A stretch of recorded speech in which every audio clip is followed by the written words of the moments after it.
क्या पढ़े हैं आज बताओ।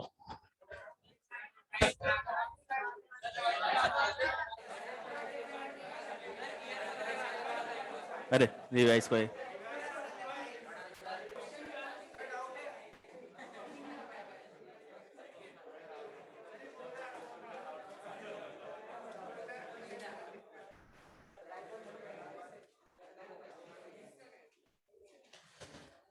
चलो क्या पढ़ा था लास्ट टर्न पे?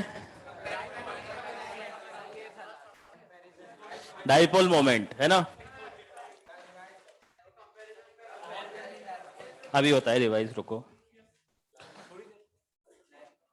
नया ही पढ़ना है तो तो कहाँ जा रहा है? अच्छा, NH3 NF3 में डाइपोल मोमेंट का कंपैरिजन कर लिया था। NH3 NF3 में किसका ज्यादा आया था? NH3 का। NH3 और NCl3 में होमवर्क के लिए देखे गया था, किया था क्या घर जाके?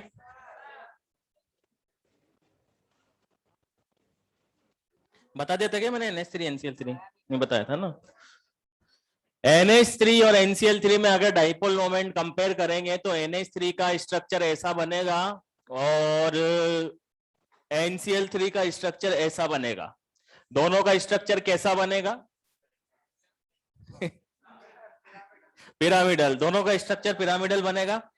अब डाइपोल का डायरेक्शन बनाते हैं। नाइट्रोजन का EN होता है 3, हाइड्रोजन का होता है 2.1। डायरेक्शन किधर से किधर? लेस से मोर, यानी हाइड्रोजन से नाइट्रोजन, हाइड्रोजन से नाइट्रोजन, हाइड्रोजन से नाइट्रोजन, और लोन पेयर का डायरेक्शन हो गया outside to the atom, right. और यहां पर अगर देखते हो तो नाइट्रोजन का भी 3 है, क्लोरीन का भी 3 है। इसका मतलब बॉन्ड के अंदर तो कोई डाइपोल मोमेंट क्रिएट नहीं होगा, और लोन पेयर का जो डायरेक्शन बनेगा वो किधर? आउटसाइड टू द एटम, ठीक है। अब दोनों में अगर कंपेयर करते हो तो कहां पर ओवरऑल एडिशन ज्यादा हो रहा है? NH3 में। अगर ऐसा मान के चलो कि इसका लोन पेयर और इसका लोन पेयर दोनों का डाइपोल तो इक्वल हो गया ना। अब यहां पर एक्स्ट्रा एडिशन हो रहा है बॉन्ड डाइपोल का। किसका एक्स्ट्रा एडिशन है? बॉन्ड डाइपोल का, जबकि यहां पर बॉन्ड में कोई डाइपोल नहीं है। तो ओवरऑल दोनों में किसका ज्यादा है? NH3 का। आया समझ में? चलो फिर नेक्स्ट ट्राई करो, NH3 एंड PH3।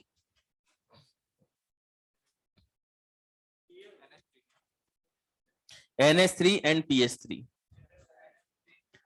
पहले स्ट्रक्चर बनाओ।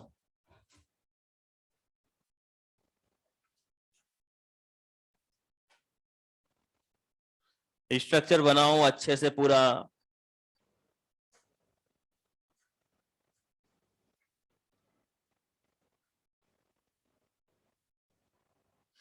तुम क्या घर वर नहीं जा रहे? कल जाएंगे नीट की। अच्छा,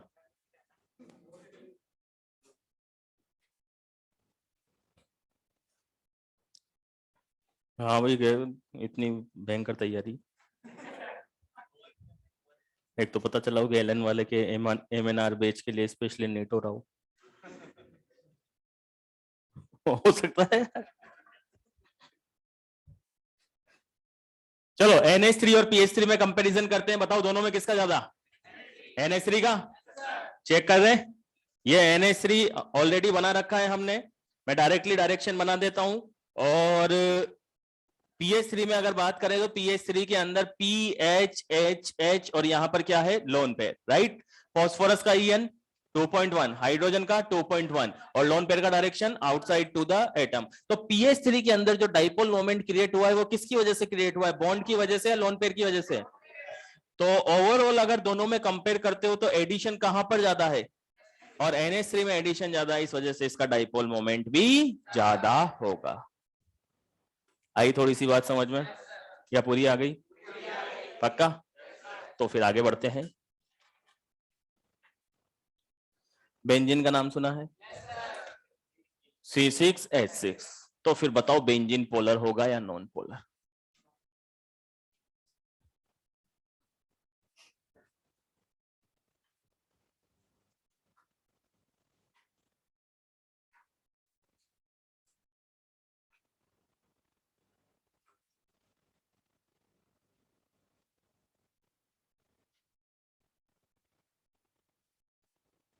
स्ट्रक्चर बन जाएगा बेंजीन का?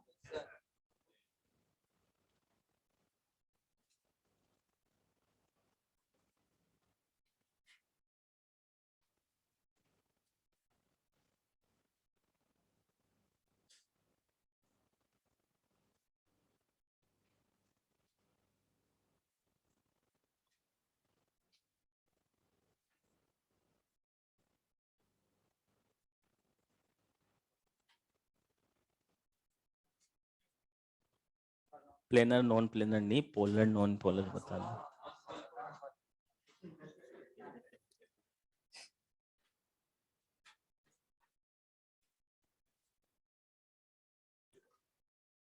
sp3d2 lone pair 0। sp3d2 कहां नजर आ रहा है तेरे को?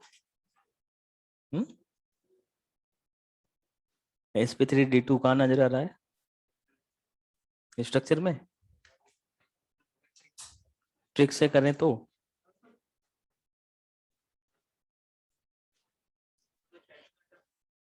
चलो इधर देखना, दो तरीके हैं इसको देखने के। पहला तरीका तो ये है कि जैसे ये कार्बन आपको गिवन है ना, इस कार्बन का हाइब्रिडाइजेशन क्या होगा, तो आप बोलोगे 1 सिग्मा 2 सिग्मा 3 सिग्मा, राइट? ये तो पाई बॉन्ड है, ये तो हाइब्रिडाइजेशन में काउंट नहीं होगा। तो इस कार्बन का हाइब्रिडाइजेशन क्या होगा? अरे क्या होगा? sp2, right? अब sp2 हाइब्रिडाइजेशन होगा, इसके ऊपर कोई लोन पेयर है क्या? नहीं है ना, क्योंकि कार्बन ने कितने बॉन्ड बना रखे हैं? 4, और लोन पेयर 0 है, तो sp2 और लोन पेयर 0, तो पोलर या नॉन पोलर? पोलर या नॉन पोलर? Non polar.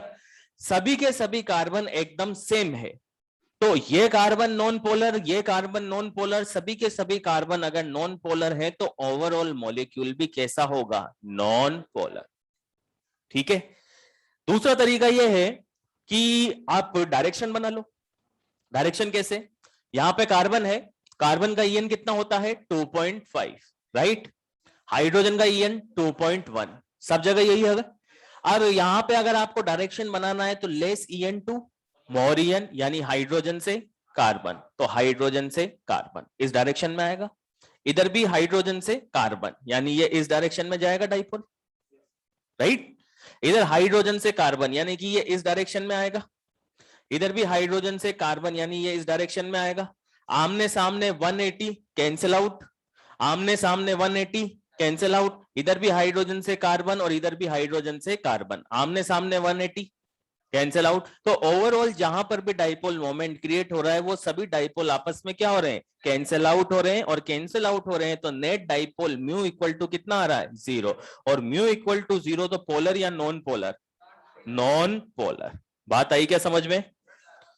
अब अगर साथ के साथ आपसे पूछा जाए प्लेनर होगा या नॉन प्लेनर?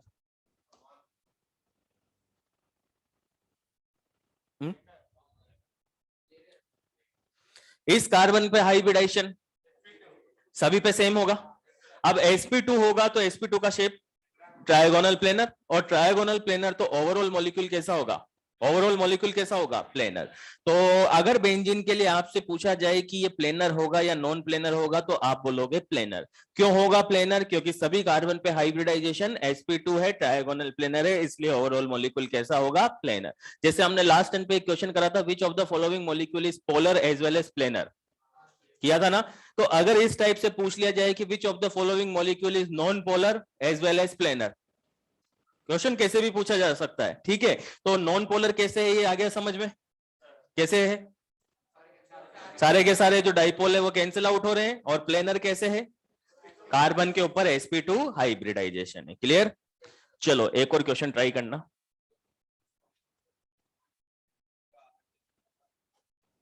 मॉलिक्यूल का थोड़ी होता है, एटम का होता है ना।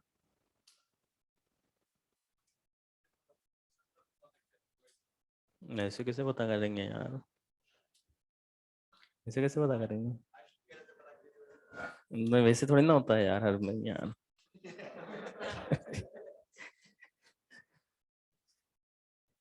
ऐसे कोई भगवान थोड़ी है कि वैसा। चलो नेक्स्ट, लिख लिया क्या ये? तो लिखो पहले, लिख लिया तो फिर आगे करो।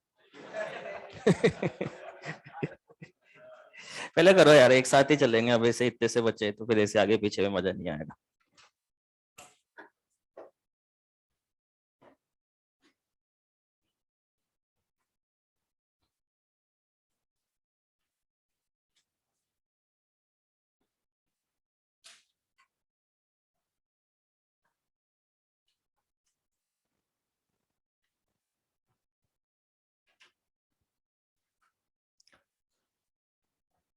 H2O H2S, इन दोनों में कंपेयर करके बताना है किसका डाइपोल मोमेंट ज्यादा होगा।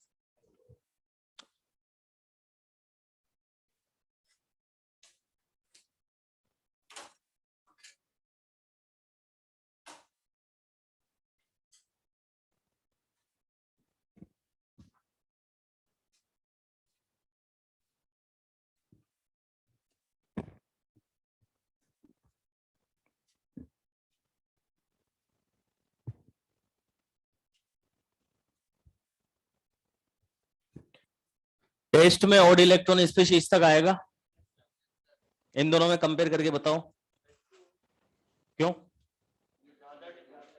तो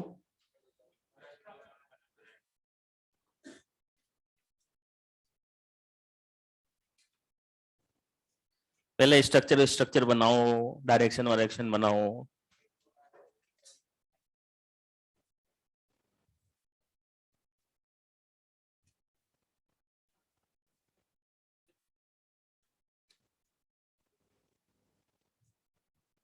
ऐसे डायरेक्शन बनाएगा तो कैसे काम चलेगा यार, प्रॉपर शेप बनाना पड़ेगा,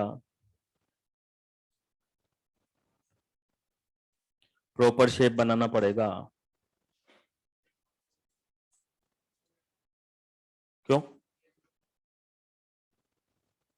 दिखा एक बार।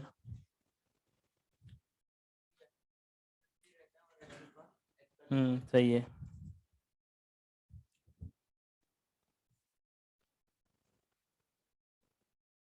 अच्छा, लोन पेयर की वजह से जो डाइपोल क्रिएट होता है उसका नाम क्या होता है? एटॉमिक डाइपोल, एटॉमिक डाइपोल है ना।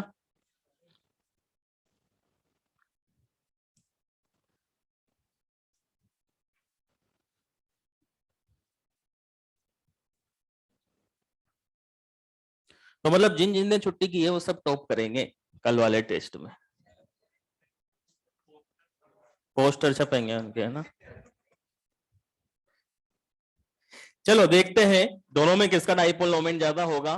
जब भी कंपैरिजन का क्वेश्चन आता है सबसे पहले आपको स्ट्रक्चर बनाना होता है, ठीक है। स्ट्रक्चर बनाते हैं तो H2O का स्ट्रक्चर वी शेप होता है, तो प्रॉपर वी शेप ही बनाएंगे।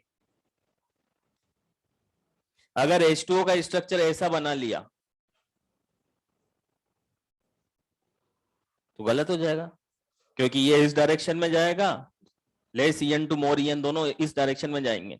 ये इस डायरेक्शन में जाएगा, ये इस डायरेक्शन में जाएगा, दोनों के बीच का एंगल कितना आ गया, 180, कैंसिल आउट हो जाएगा। कैसा आ जाएगा, कैसा आ जाएगा, पोलर या नॉन पोलर?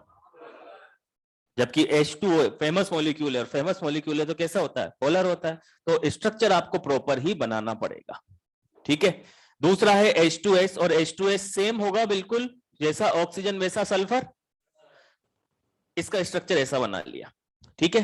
अब बनाने के बाद में आपका काम क्या है, डायरेक्शन बनाने का, डाइपोल का डायरेक्शन बनाने का। ऑक्सीजन का En होता है 3.5, हाइड्रोजन का होता है 2.1, सल्फर का होता है 2.5 और हाइड्रोजन का होता है 2.1, राइट।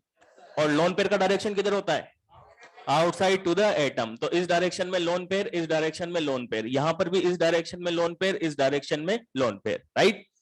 और अगर बॉन्ड का डायरेक्शन बनाते हैं तो hydrogen to oxygen, hydrogen to oxygen, और इधर भी hydrogen to sulphur, hydrogen to sulphur.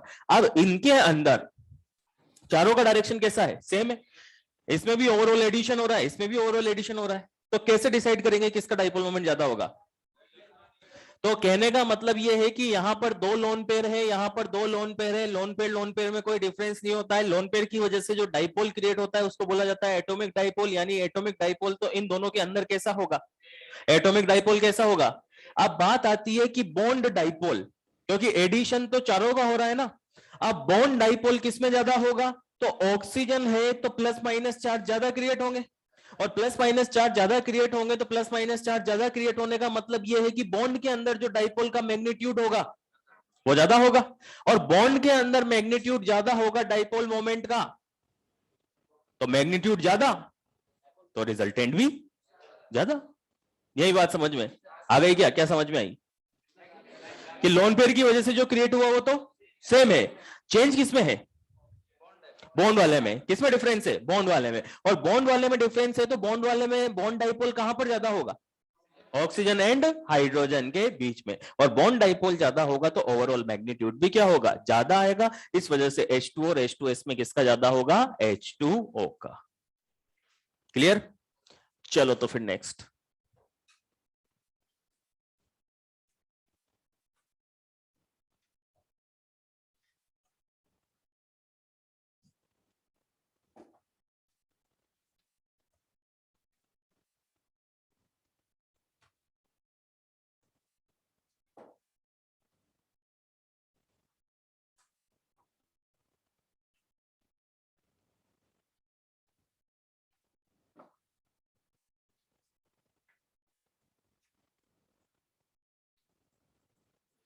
ये मैंने ऊपर स्ट्रक्चर बनाए हैं, नीचे इनके फॉर्मूले लिखे हैं। ऐसा नहीं कि तुम नीचे वालों में भी ऑर्डर बनाने लगते हो।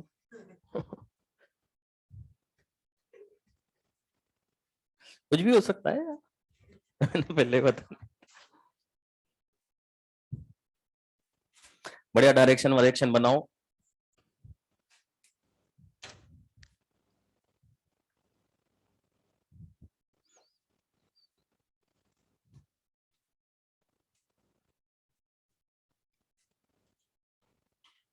तो क्या कर रहा है रे? बना लिया गया? अच्छा,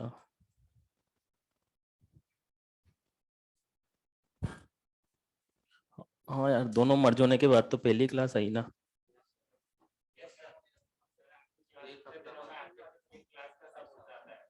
बस अब तो रेगुलर आने वाली है।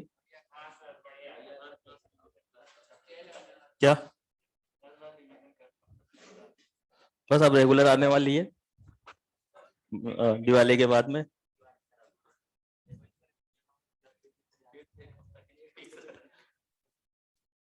तुम्हारे में तो वहां तक हुआ है। नेमिंग स्टार्ट हुआ था ना वहां, बस आने वाला है, ज्यादा डिफरेंस नहीं है दोनों में। हाँ, बना लिया क्या? क्या बनाया? तूने क्या करा है? लिखा तो है ही नहीं। अरे तो डायरेक्ट ही लिख लिया करे ना यार, पहले पीछे लिखेगा फिर आगे लिखेगा। चलो डायरेक्शन बनाते हैं। कार्बन का ईएन होता है 2.5, कितना होता है? 2.5, ठीक है।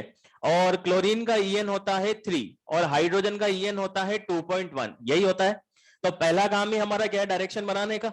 अगर डायरेक्शन बनाएंगे तो डायरेक्शन किधर से किधर? अरे बोलो। लेस ईएन2, तो कार्बन से क्लोरीन, इधर हाइड्रोजन से कार्बन, हाइड्रोजन से कार्बन, हाइड्रोजन से कार्बन, यही बनेगा। तो और इसमें बनाएंगे तो कार्बन से क्लोरीन, कार्बन से क्लोरीन, और hydrogen to carbon, hydrogen to carbon. इधर बनाएंगे तो कार्बन से क्लोरीन, कार्बन से क्लोरीन, कार्बन से क्लोरीन, और हाइड्रोजन टू कार्बन, राइट।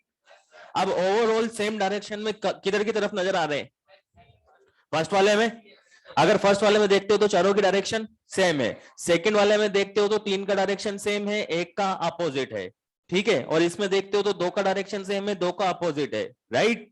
तो जहां पर ओवरऑल एडिशन ज्यादा होगा वहां पर डाइपोल मोमेंट, और ज्यादा होगा तो तीनों में किसका होगा मैक्सिमम, CH3Cl, देन CH2Cl2 और लास्ट में CHCl3। ठीक है, कोई डाउट? पक्का कर सकते हैं इस टाइप के क्वेश्चन। इस टाइप के क्वेश्चन में स्ट्रक्चर आपको ही बनाना पड़ेगा, सामने वाला स्ट्रक्चर बना के नहीं देगा। ठीक है, कुछ सेलेक्टेड ही एग्जांपल है, ऐसा नहीं है बहुत सारे एग्जांपल है, क्योंकि ज्यादातर क्वेश्चन तो स्टार्टिंग में जो हमने पढ़ा था ना, कौन पोलर है कौन नॉन पोलर है, वहीं से ही पूछे जाते हैं। चलो आगे बढ़ते हैं अब।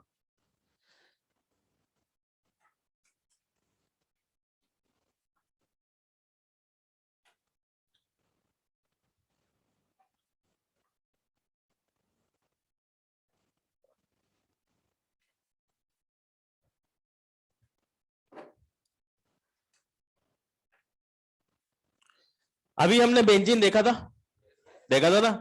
बेंजीन को इस तरीके से भी रिप्रेजेंट किया जाता है।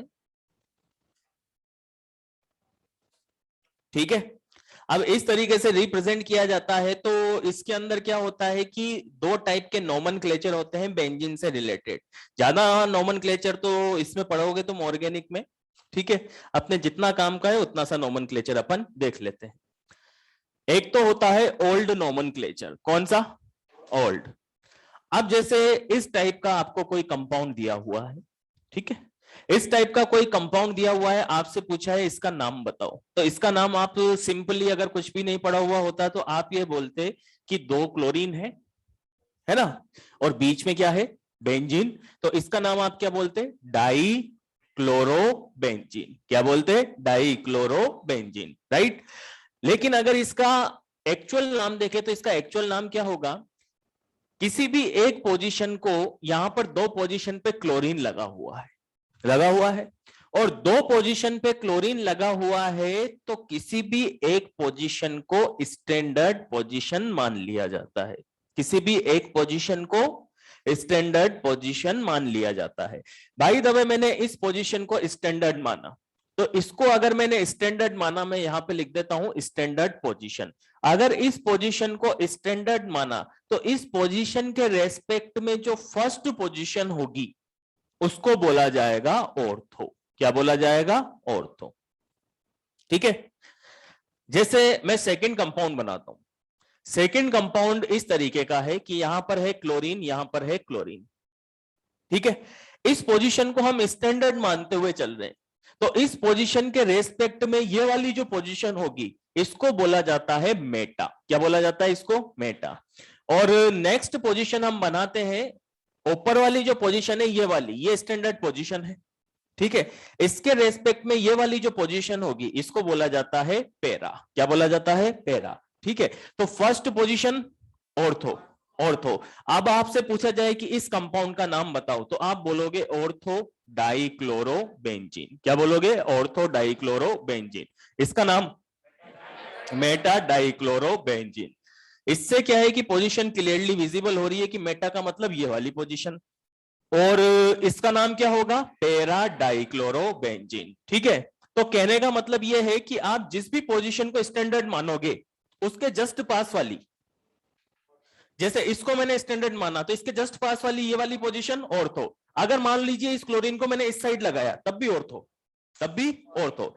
ये वाली पोजीशन स्टैंडर्ड है, इससे थोड़ा सा दूर मेटा, यानी इधर वाली पोजीशन भी क्या होगी, मेटा।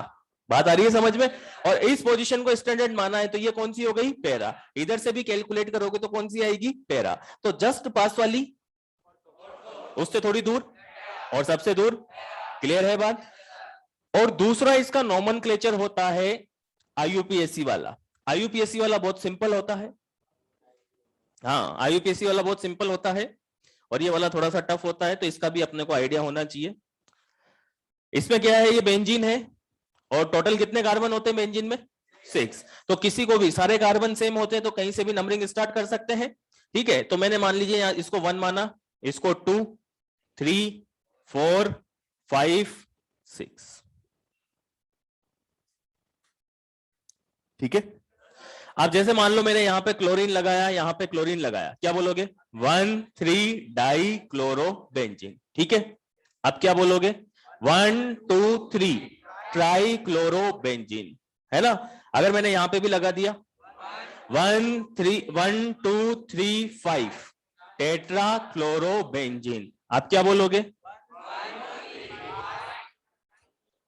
1,3,5 ट्राइक्लोरोबेंजीन। क्लियर है? पक्का? अब ये दोनों का आइडिया अपने को रहना चाहिए, ऑर्थो मेटापेरा और आईयूपीएसी वाला, दोनों का आइडिया रहना चाहिए, क्योंकि क्वेश्चन दोनों की फॉर्म में पूछे जाते हैं। मैं तो अभी स्ट्रक्चर बना बना के तुम्हें करवा दूंगा, लेकिन एग्जाम में स्ट्रक्चर नहीं बनाएगा, वो सीधे बोलेगा 1, 2, 4 ये बताओ पोलर होगा या नॉन पोलर होगा। तो 1, 2, 4 आपको मालूम होना चाहिए कि हमें बनाना कैसे है। ठीक है, चलो अब इससे रिलेटेड क्या क्वेश्चन पूछे जाते हैं उसके बारे में अपन डिस्कशन करते हैं।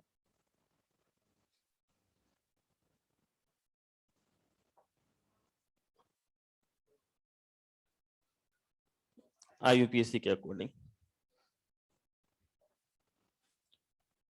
ये तो है ओल्ड नोमेनक्लेचर और ये है आईयूपीएसी नोमेनक्लेचर। अब इधर देखना,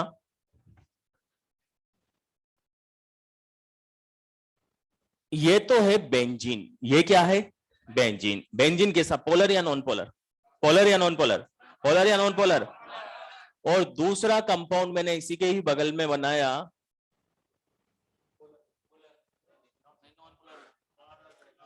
इसका नाम क्या होगा? पैरा डाइक्लोरो बेंजीन, या फिर 1, 2, 3, 4 1,4 डाइक्लोरो बेंजीन। आपसे पूछा है कि इन दोनों में कंपेयर करके बताओ किसका डाइपोल मोमेंट ज्यादा होगा। सेकंड वाले का ज्यादा होगा, फर्स्ट वाले का कम होगा। क्यों? बेंजीन के बारे में अभी आपने पढ़ा कि म्यू इक्वल टू कैसा होता है? 0। अब इस टाइप के क्वेश्चन कभी भी आपसे पूछे जाते हैं तो आपको कुछ नहीं करना, केवल डायरेक्शन बना के देख लेना है कहां कैंसिल आउट हो रहा है कहां नहीं हो रहा है। ठीक है, अब जैसे आपको ये बात मालूम है कि ये भी क्या है? बेंजीन है पूरी के पूरा, और यहां पर बेंजीन है तो ये कार्बन होगा, ये भी क्या होगा? कार्बन। दोनों कार्बन है। अब अगर आपसे पूछा जाए डायरेक्शन किस साइड बनाओगे? Carbon to chlorine, right? Carbon to chlorine, दोनों का डायरेक्शन कैसा है? अपोजिट, एग्जैक्टली अपोजिट है। एंगल कितना है? 180 डिग्री है, तो दोनों एक दूसरे को क्या कर देंगे? और कैंसिल आउट कर देंगे, तो इसके लिए भी म्यू कैसा आएगा? और म्यू 0 आएगा, तो इसका भी म्यू 0, इसका भी म्यू 0, तो दोनों कैसे हो जाएंगे? इक्वल। आई बात समझ में? तो इसी टाइप के 3-4 एग्जाम्पल अपन देखते हैं, पहले यहां तक लिखो फिर इसके आगे बढ़ते हैं।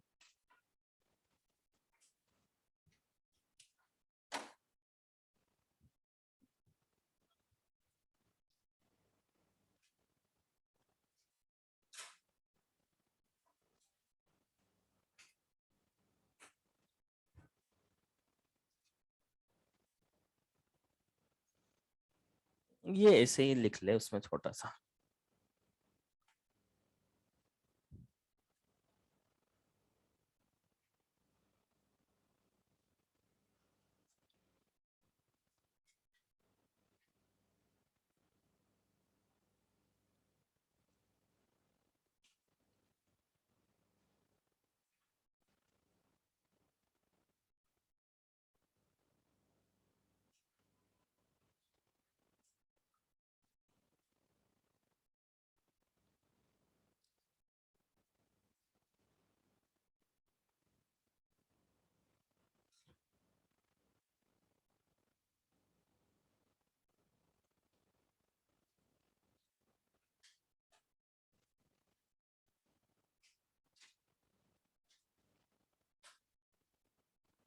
तो अपन आज 1 वीक बाद मिल रहे होंगे। 1 वीक तो क्या, अरसा हो गया मिले हुए। याद आ रही होगी तुम्हें?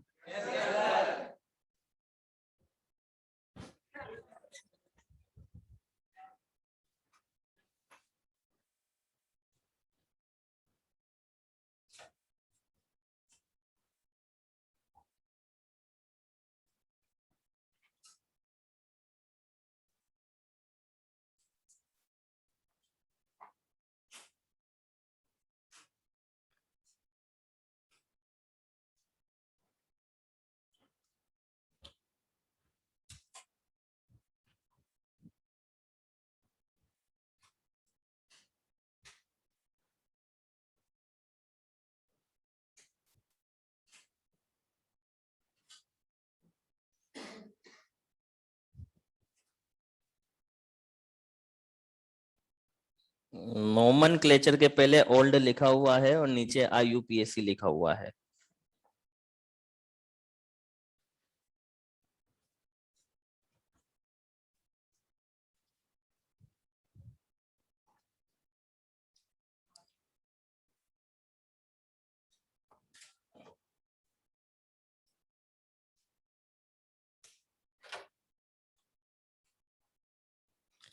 चलो लिख लिया।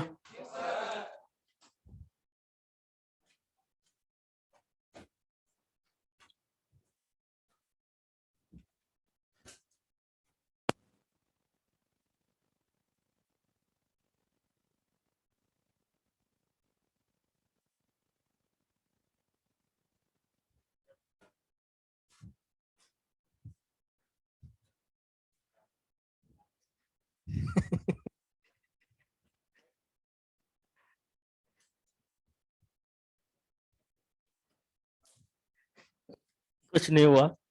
चलो आगे बढ़े। Next question.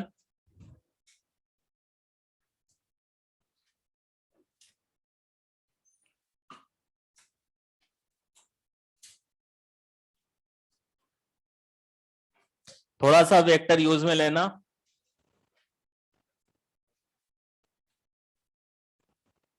इन दोनों में कंपेयर करके बताना है? सेम आएगा क्या? पक्का? कैसे बोला इतना फास्ट? ये तो इस डायरेक्शन में जाएगा, ये इस डायरेक्शन में जाएगा, दोनों के बीच में एंगल, यानी म्यू तो 0 हो गया इसका तो। और इसका यहाँ तो 3 क्लोरीन है। ये इस डायरेक्शन में जाएगा, ये इस डायरेक्शन में जाएगा, और ये इस डायरेक्शन में जाएगा, और इन दोनों का रिजल्टेंट बीच में आएगा, और ऊपर और नीचे वाले के बीच में एंगल कितना हो जाएगा? और 180 हो जाएगा। तो म्यू कैसा हो जाएगा? 0। यानी दोनों का कैसा होगा? इक्वल।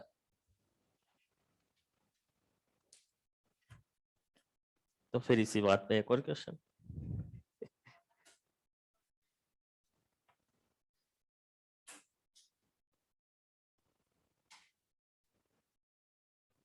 पहले लिख लिया करो आंसर, बाद में बोला करो, जगह कम पड़ जाती है बोर्ड पे, बोर्ड वैसे ही छोटा है।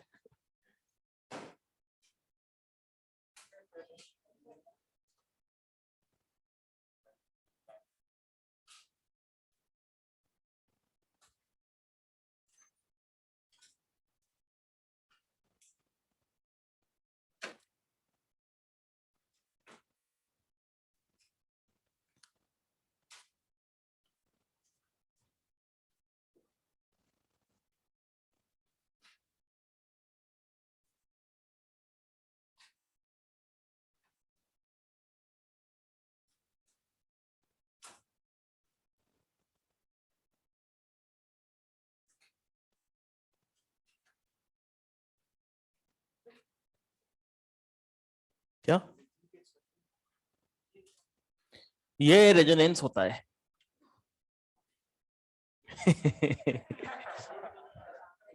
ये रिंग जो होती है रेजोनेंस की वजह से बनती है। डीलोकलाइजेशन ऑफ पाई इलेक्ट्रॉन होता है। अभी बस पढ़ाएंगे तुम्हें ऑर्गेनिक में सर। एलन में रेजोनेंस पढ़ाया जाता है, और रेजोनेंस में भी एलन पढ़ाया जाता है। क्या? हाँ, लॉग वाला एलन के इनऑर्गेनिक वाला एलन, क्या नाम होता है इसका? एल्यूमिनियम नाइट्राइड, एल्यूमिनियम, और ऐसे क्या बोलोगे इसको? तो ऐसा कुछ नहीं है, इसको मिलके चलना पड़ता है।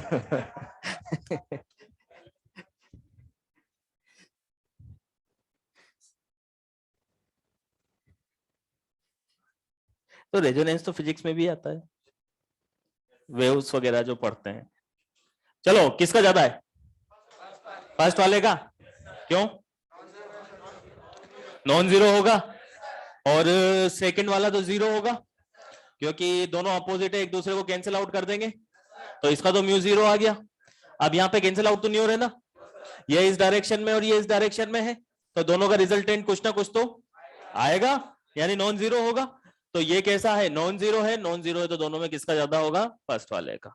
अगर पूछा जाए और मेटा जैसे फर्स्ट वाले का नाम क्या है, मेटा, और इसका है पैरा, तो मेटा डाइक्लोरोबेंजीन, पैरा डाइक्लोरोबेंजीन, दोनों में किसका ज्यादा है, मेटा का। तो फिर ये बताना,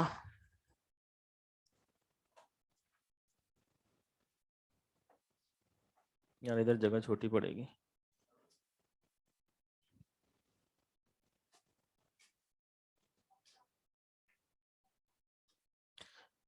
खूब सारे क्लोरीन लगा देता हूं मैं,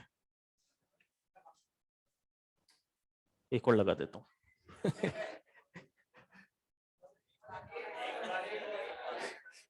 अरे फिर मजा नहीं आएगा यार। नहीं, इन दोनों में बताओ।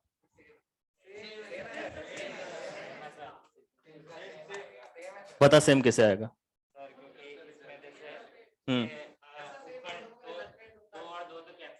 ये दोनों कैंसिल कर दिए, ये दोनों कैंसिल कर दिए। हाँ,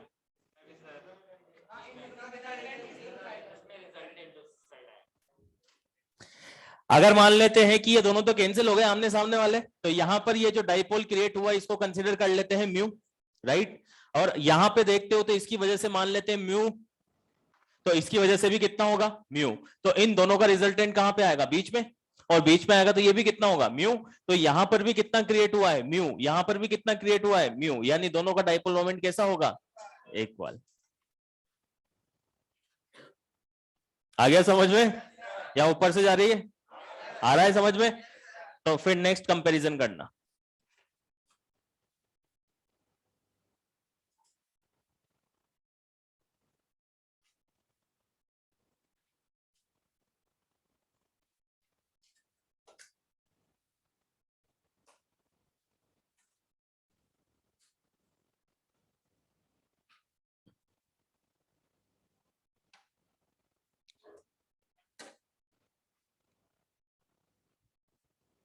बढ़िया डायरेक्शन वायरेक्शन बना बनू के।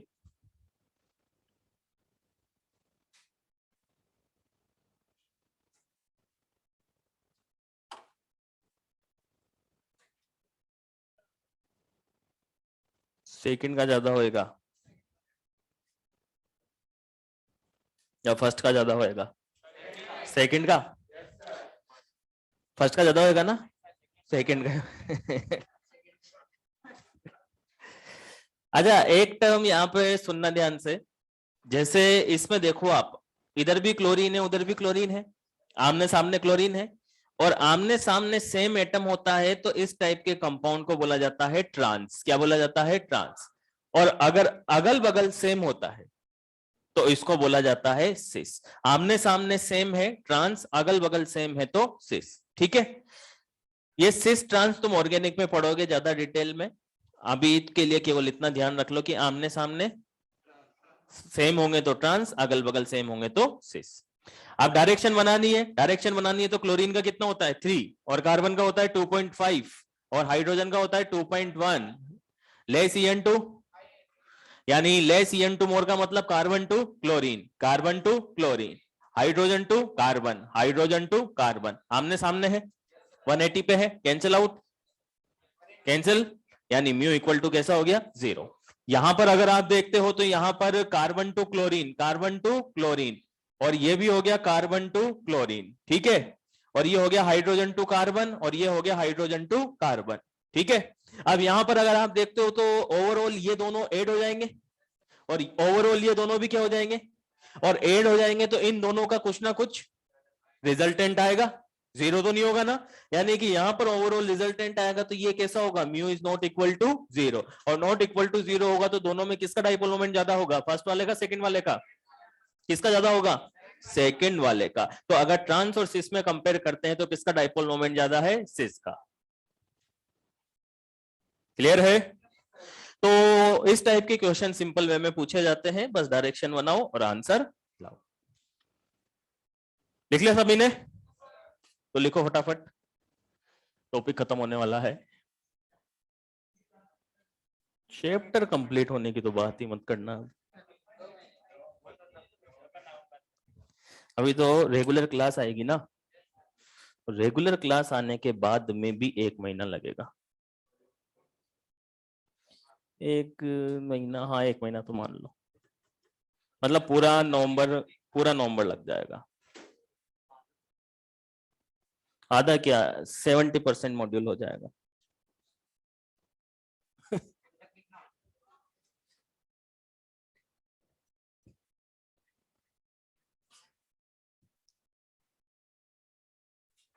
चलो लिख ले गया। इसके बाद एक छोटा सा क्वेश्चन है, और क्वेश्चन क्या है पहले इसको देख लेते हैं एक बार। इसको इरेज कर रहा हूं मैं, ठीक है। जैसे अपन ने एक बार इलेक्ट्रोनेगेटिविटी पढ़ा था, याद है क्या? इलेक्ट्रोनेगेटिविटी पढ़ा था, तो इलेक्ट्रोनेगेटिविटी पढ़ने के बाद में लास्ट में हमने परसेंटेज आयनिक कैरेक्टर कैलकुलेट किया था, है ना। और परसेंटेज आयनिक कैरेक्टर कैलकुलेट करने के लिए एक इक्वेशन काम में ली थी, उस इक्वेशन का नाम क्या था?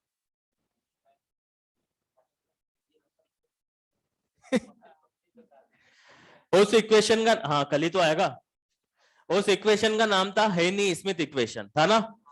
और मैंने कहा था कि हेनी स्मिथ इक्वेशन यूजलेस है, यूजलेस है, यह भी बोला था साथ में।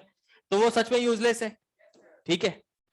अब ऐसा ही एक और यूजलेस है जिसको अपन को पढ़ना पड़ेगा क्योंकि मॉड्यूल के अंदर दिया हुआ है। तो डाइपोल मोमेंट की हेल्प से भी हम परसेंटेज आयोनिक कैरेक्टर कैलकुलेट कर सकते हैं। किसकी हेल्प से? डाइपोल मोमेंट की हेल्प से। तो अगर परसेंटेज आयोनिक कैरेक्टर आपको डाइपोल मोमेंट की हेल्प से कैलकुलेट करना है, तो इसको कैलकुलेट करने का फॉर्मूला होता है mu experimental upon mu theoretical. Mu experimental upon mu theoretical, ठीक है। इससे अपन क्या कैलकुलेट करते हैं? परसेंटेज आयोनिक कैरेक्टर, ठीक है। अब मॉड्यूल खोलना, कैसे कैलकुलेट करते हैं वो मैं तुम्हें बताता हूं।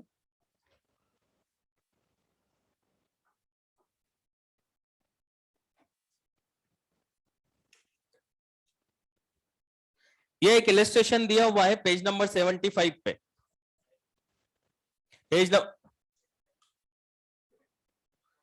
पेज कोई मॉड्यूल क्या करता रहता है मॉड्यूल। पेज नंबर 75 पे एक इलस्ट्रेशन दिया हुआ है। इलस्ट्रेशन के अंदर पूछा है percentage ionic character for HCl आपको कैलकुलेट करना है, ठीक है। इधर देखना आप, अरे मत देखो उधर। क्वेश्चन के अंदर आपको क्या क्या गिवन होगा? सिंपल सा क्वेश्चन होगा, बहुत ही सिंपल। कैसा होगा? बहुत ही सिंपल। एग्जाम में बिल्कुल भी नहीं पूछा जाएगा क्योंकि आज दिन तक पूछा भी नहीं गया है और एनसीईआरटी के अंदर भी नहीं है, और मॉड्यूल में है दिया हुआ, इसलिए हम इसको पढ़ रहे हैं, ठीक है। चलो, क्वेश्चन में आपको दिया हुआ है, एक तो डिस्टेंस आपको दी हुई है डी। डिस्टेंस आपको गिवन है 1.34 एंगस्ट्रॉम, ठीक है। क्यू आपको गिवन है 4.8 इंटू 10⁻⁻10 ESU। क्यू भी आपको दिया है और डी भी आपको दिया है, और म्यू एक्सपेरिमेंटल वैल्यू आपको गिवन है, वो है 1.08 डी। तो सभी डाटा आपको क्वेश्चन के अंदर गिवन है, ठीक है। आपको कुछ नहीं करना, आपको एक फॉर्मूला मैंने स्टार्टिंग में लिखवाया था, mu equal to q into d. तो mu equal to q into d को आपको यूज में लेना, ठीक है। ये जो म्यू होता है, म्यू की यूनिट होती है डी बाई, क्या होती है? D by. और 1 डी बाई इक्वल टू होता है 10⁻⁻18 ESU डॉट सेंटीमीटर, ठीक है। तो यहां पर जो आपको डिस्टेंस लेनी है, ये सेंटीमीटर में लेनी है। किस में लेनी है? सेंटीमीटर में, क्योंकि डी बाई की जो यूनिट आ रही है वो क्या आ रही है? ESU dot centimetre. तो आपको यहां पे ये जो डिस्टेंस लेनी है वो किस में लेनी है? सेंटीमीटर में। और सेंटीमीटर में लेनी है तो मीटर में तो होता है 10⁻⁻10 और सेंटीमीटर में होता है -8, यही होता है। तो अगर इस डिस्टेंस को मैं सेंटीमीटर में कन्वर्ट करता हूं तो ये हो जाएगा 1.34 इंटू 10⁻⁻8 सेंटीमीटर, राइट। बस कुछ नहीं करना, इस फॉर्मूले में वो वैल्यू पुट करनी है। तो म्यू इक्वल टू क्यू आपको गिवन है कितना? 4.8 इंटू 10⁻⁻10। डिस्टेंस आपने कन्वर्ट कर ली किसमें? सेंटीमीटर में। तो ये क्या हो जाएगी? 1.34 इंटू 10⁻⁻8, ठीक है। इसको अगर मल्टीप्लाई करोगे तो मल्टीप्लाई करने पर ये कितना आ जाएगा? 6.4। और ये हो गया 10⁻⁻18। ठीक है, अब ये 10⁻⁻18 इक्वल टू किसके होगा? 1d के। किसके इक्वल होगा? 1d के। तो ये कितना हो गया? 6.4d। ठीक है, अब आपने एक्सपेरिमेंटल आपको गिवन था, तो एक्सपेरिमेंटल आपको गिवन था कितना? 1.08। थ्योरेटिकल आपने कैलकुलेट कर लिया कितना? 6.4। इसको मल्टीप्लाई करेंगे 100 से तो परसेंटेज में आ जाएगा। कितना परसेंट आएगा? 16.875%। ठीक है, समझ में आया कुछ? क्या समझ में आया? सब कुछ आपको क्वेश्चन में गिवन होगा, ध्यान केवल कितना सा रखना है कि जो डिस्टेंस है उसको किस में लेना है? सेंटीमीटर में। बस जो डिस्टेंस है उसको सेंटीमीटर में। ठीक है, फॉर्मूला में पुट कर दो, पुट करने के बाद में -18 की रेंज में आएगा तो उसको d के इक्वल पुट कर दो। Q charge, d distance, Q charge zone के ऊपर क्रिएट हुआ और डिस्टेंस की इलेक्ट्रॉन ने कितना मूवमेंट किया, कितना डिस्टेंस ट्रेवल किया। हाँ, और कोई डाउट? नो डाउट, तो इसको लिख लो, एग्जाम के पॉइंट ऑफ व्यू से इंपॉर्टेंट नहीं, मॉड्यूल में दिया हुआ था इसलिए हमने कर लिया। नहीं,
वैसे अगर क्वेश्चन आ भी जाए तो कर तो सकते ही हो। नहीं, आ भी जाए तो कर तो सकता ही है। क्या बोल रहा है? पुटिंग द वैल्यू,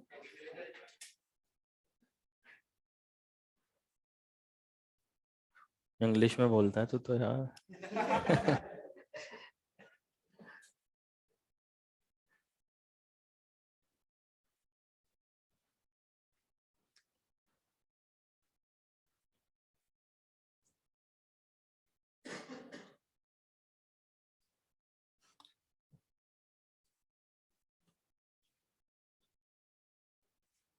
फॉर्मूला में भी 100 कर लेना।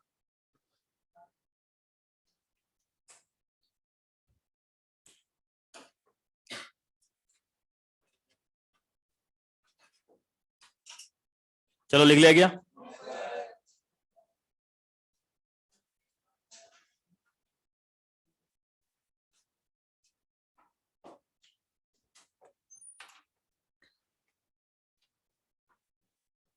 एक छोटा सा ऑर्डर जिसको डायरेक्टली ध्यान रखना है, इधर देखना एक बार। जैसे आपसे पूछा जाए CH4, ठीक है, पोलर या नॉन पोलर? पोलर या नॉन पोलर? कैसे है?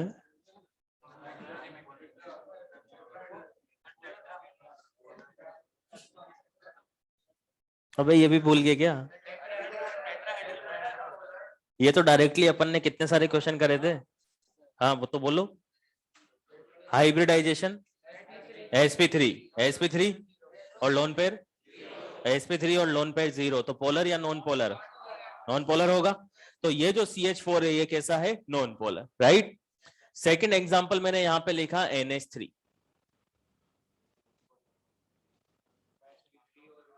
CH4 और NH3 दोनों में अगर कंपेयर करेंगे तो किसका डाइपोल मोमेंट ज्यादा? NH3 का। क्यों? लोन पेयर है, मतलब NH3 तो कैसा है? पोलर। CH4 कैसा है? Non polar, right. तो CH4 नॉन पोलर है, NH3 पोलर है, तो CH4 और NH3 में किसका ज्यादा होगा? NH3 का। अगर कंपेयर करें इसका H2O के साथ, तो NH3 और H2O में H2O का ज्यादा होगा, ठीक है। और H2O और HF में कंपेयर करें तो HF का सबसे ज्यादा होगा, ठीक है। तो ये वाला जो ऑर्डर है, ये वाला ऑर्डर एकदम वैल्यू बेस्ड होता है। कैसा होता है? वैल्यू पर बेस्ड। तो अपने को इसमें ज्यादा दिमाग नहीं लगाना है, सिंपल सा। अगर ऐसा क्वेश्चन आपके सामने पूछा जाता है तो सिंपली आपको क्या देखना है? इलेक्ट्रोनेगेटिविटी। क्या देखना है? इलेक्ट्रोनेगेटिविटी। इलेक्ट्रोनेगेटिविटी के बेस पर ही परफेक्टली ये ऑर्डर बन रहा है। फ्लोरीन की इलेक्ट्रोनेगेटिविटी सबसे ज्यादा है, देन ऑक्सीजन, देन नाइट्रोजन और लास्ट में कार्बन। तो अगर इस टाइप का ऑर्डर पूछा जाता है तो ये परफेक्टली किसके ऊपर बेस होगा? वैल्यू ऑफ इलेक्ट्रोनेगेटिविटी के ऊपर।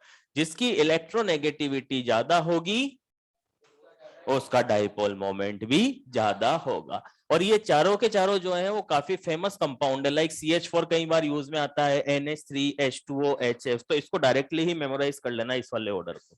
HF, NH3, H2O और CH4, इनके बीच में ऑर्डर किसके बेस पर? EN के बेस पर। लेफ्ट टू राइट जाएंगे तो EN इंक्रीज होगा तो डाइपोल मोमेंट भी इंक्रीज होगा। क्लियर है? कोई डाउट? श्योर? लास्ट टर्न पे अपन ने एक्सरसाइज 2 के कुछ क्वेश्चंस किए थे क्या? किए थे क्या? नहीं किए थे? इसी के डाइपोल मोमेंट के नहीं किए थे? चलो कुछ क्वेश्चन ट्राई करते हैं।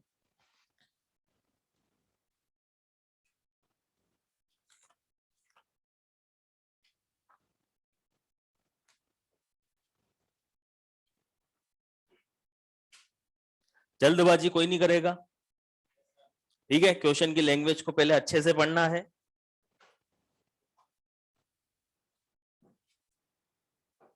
और तू कहां से पढ़ेगा?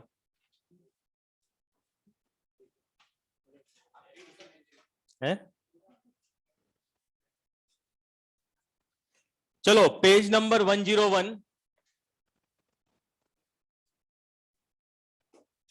Question number 5।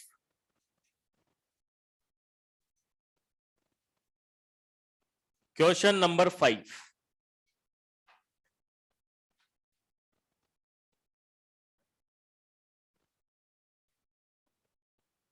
ये टेबल वालों ने दिया था क्या? ये वाला टेब सैमसंग वाला ही तो है ना, S6 light. Page number 101, question number 5।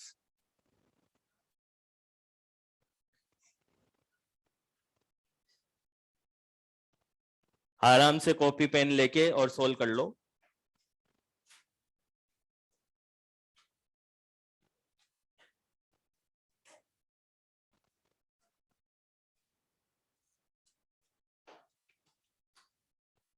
सबके पास हो जाएगा ना मॉड्यूल का अरेंजमेंट? आपस में इधर उधर देख दुखा के।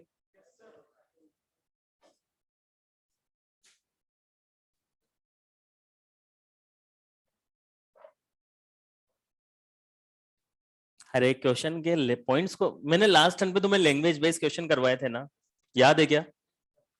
Which of the following planar as well as polar? Which of the following polar bonds are present but molecule is non-polar? इस टाइप के अपन ने क्वेश्चन करे थे ना।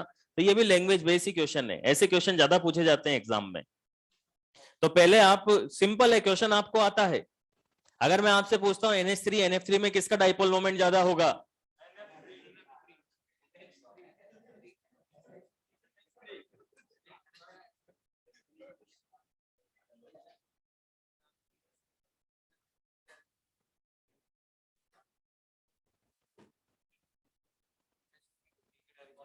NH3 और NF3 में किसका ज्यादा होगा? आराम से उसकी लैंग्वेज पढ़ो, या फिर जैसा जैसा वो बोल रहा है क्वेश्चन में वैसा स्ट्रक्चर बना लो ना मॉलिक्यूल्स का। क्या दिक्कत आ रही है? वैसा स्ट्रक्चर बना लो मॉलिक्यूल का, और स्ट्रक्चर बनाने के बाद में डायरेक्शन बना लो, आंसर आ जाएगा।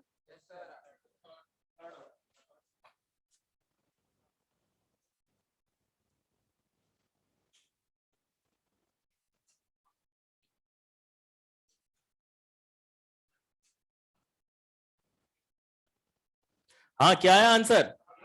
सभी का थर्ड आया क्या? क्वेश्चन में पूछा है उसने। देखो क्वेश्चन की लैंग्वेज कितनी खतरनाक दी है। The electronegativity difference between N and N is greater than that between N and H. Yet the dipole moment of NH3 is 1.5 d by is larger than NF3 0.2 d by. This is because, मतलब कुल मिला के सीधी सी बात यह है, इतना मतलब कहने के बाद में सिंपली कहना यह चाहता है कि NH3 और NH3 में डाइपोल मोमेंट किसका ज्यादा है? NH3 का। ठीक है, क्यों?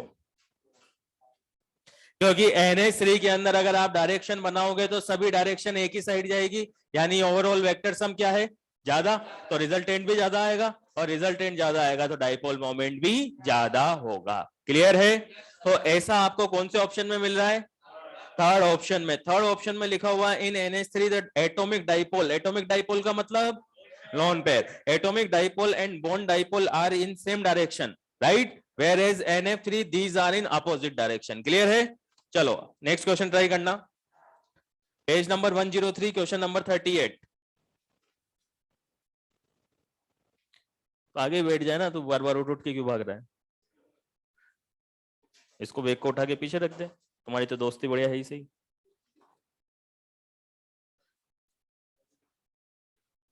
चारों ऑप्शन सोल्व करना, पेज नंबर 103 है और क्वेश्चन नंबर 38 है। पेज नंबर 103, क्वेश्चन नंबर 38, चारों ऑप्शंस को सोल्व करना है।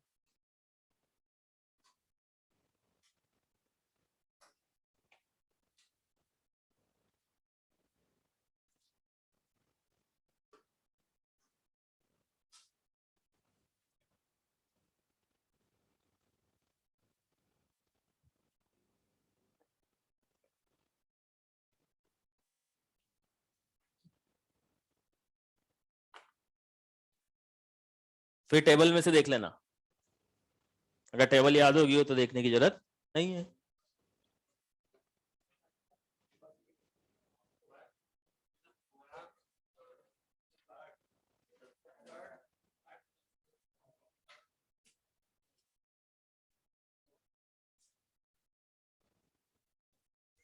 यार तुम क्या भूल ही गए क्या?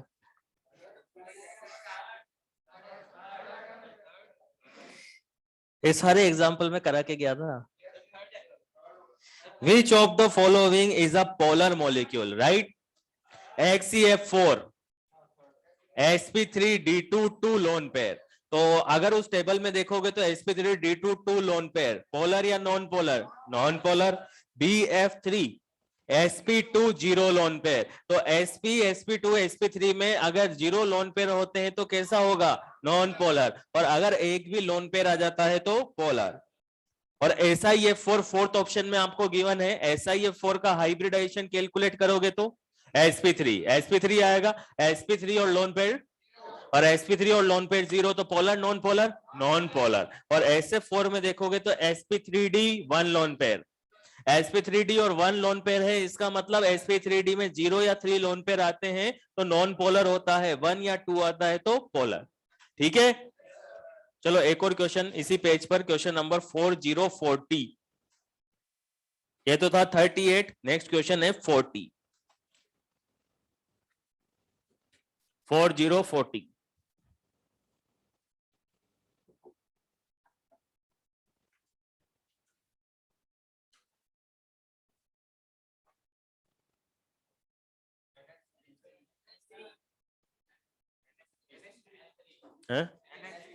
NH3 कैसे? बाकी भी तो लिखे हुए हैं उसमें, CO2 भी तो है, CO2 भी तो है। CO2 कैसा, पोलर नॉन पोलर? क्यों? sp हाइब्रिडाइजेशन है और lone pair zero, sp hybridisation है, लोन पेयर जीरो, इसका मतलब कैसा होगा? Non polar. और CH4 polar non polar? CH4 non polar. और NH3 NF3 में कंपेयर करेंगे तो किसका ज्यादा होगा? NH3 का। तो आपसे मैक्सिमम पूछा है तो मैक्सिमम किसका आएगा? NH3 का। क्लियर है? चलो एक और क्वेश्चन ट्राई करना,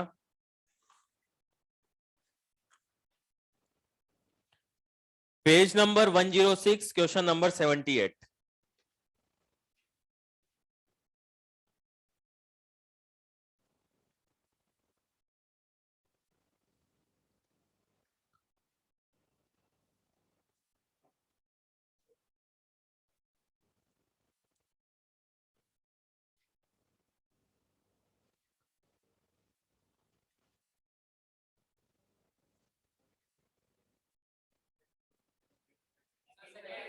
है, सेकंड आएगा।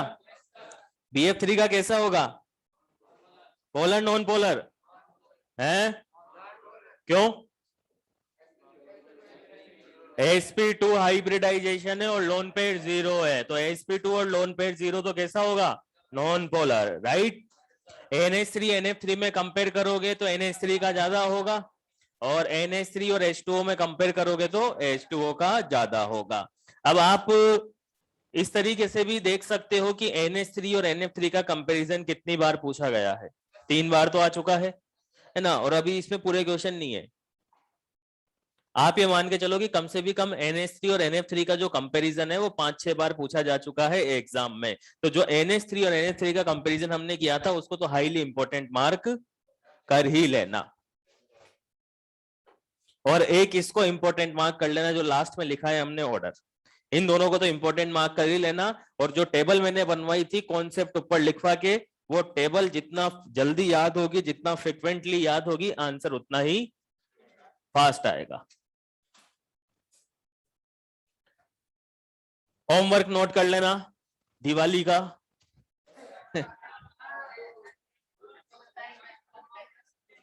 क्या?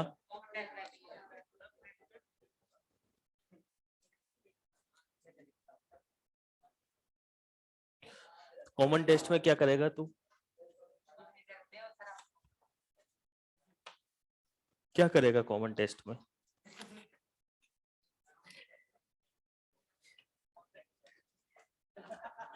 हर बार ही तो टेस्ट होता है, कॉमन ही तो होता है, वो भी कॉमन ही तो होता है। मान ले अपने फेज में 700 बच्चे हैं, तो इनके बीच में कॉमन है वो टेस्ट, 700 के बीच में कॉमन है। ये जो कॉमन टेस्ट होगा उसमें 3-4 हजार बच्चों के बीच में कॉमन होगा, तो ये तो कॉमन नहीं, ये छोटा कॉमन है, बड़ा कॉमन है। चलो, beginner box 5 complete.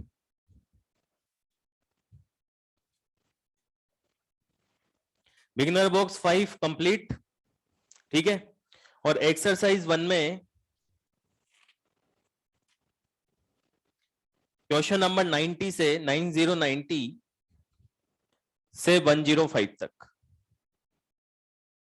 Question number 90 से 105 तक सारे क्वेश्चन करके लाने हैं, ठीक है। अभी भी नहीं करने, उनका भी आएगा नंबर, उनका भी नंबर आएगा। आगे बढ़ते हैं।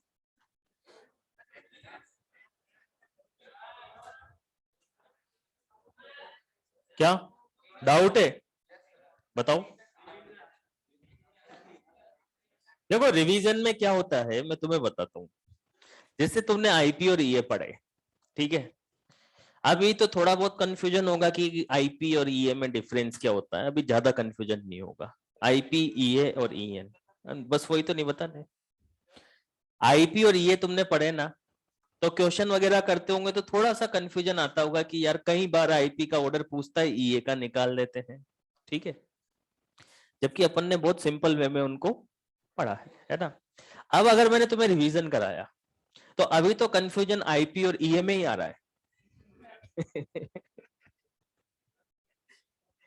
फिर उसके साथ ईएन भी आ जाएगा, फिर ये भी साथ में आ जाएगा, हाइब्रिडाइजेशन वगैरह, वीबीटी वगैरह, तो सब कुछ मिला के जो ऐसी खिचड़ी बनती है, ऐसी खिचड़ी बनती है कि पेपर में ना यूं सिर पकड़ लोगे कि ये सारे क्वेश्चन तो मेरे को आते हैं लेकिन क्वेश्चन क्यों नहीं बन रहे, ठीक है। तो इसलिए क्या है कि इनऑर्गेनिक में कभी भी रिवीजन नहीं कर पाया जाता है। अगर करवाना होता है तो अलग से रिवीजन क्लास लग जाती है, बाकी अपने मेन क्लास के अंदर रिवीजन नहीं होता है।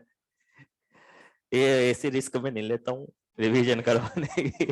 तो पेपर दे के आने के बाद मेरे को ही बोलोगे तुम कि सर वो आते तो थे, लेकिन आपने जो रिवीजन कराया ना, उसके बाद जो आता है ना। हाँ, वही same, Z effective atomic radius और stable configuration.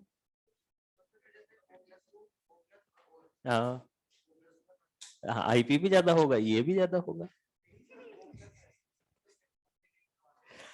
Same atom in different oxidation state, same atom in different oxidation state और आइसो इलेक्ट्रॉनिक स्पीशीज के केस में कुछ नहीं देखा जाता, सिंपल जेड इफेक्टिव देखा जाता है थ्रू आउट। ठीक है, लिखो नया हेडिंग, अभी तो 5 मिनट बच रहे हैं। लिखो नया heading, coordinate bond. Coordinate bond,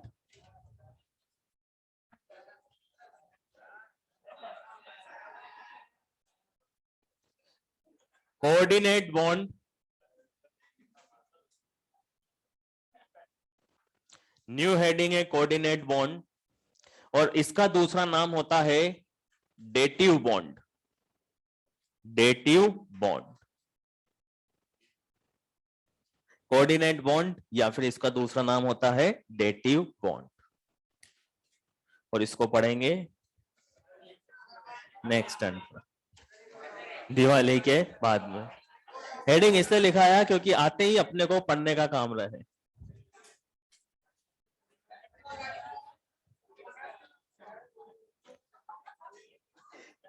happy Diwali, यहां तक पढ़ के आना, और टेस्ट के लिए सभी को बेस्ट ऑफ लक।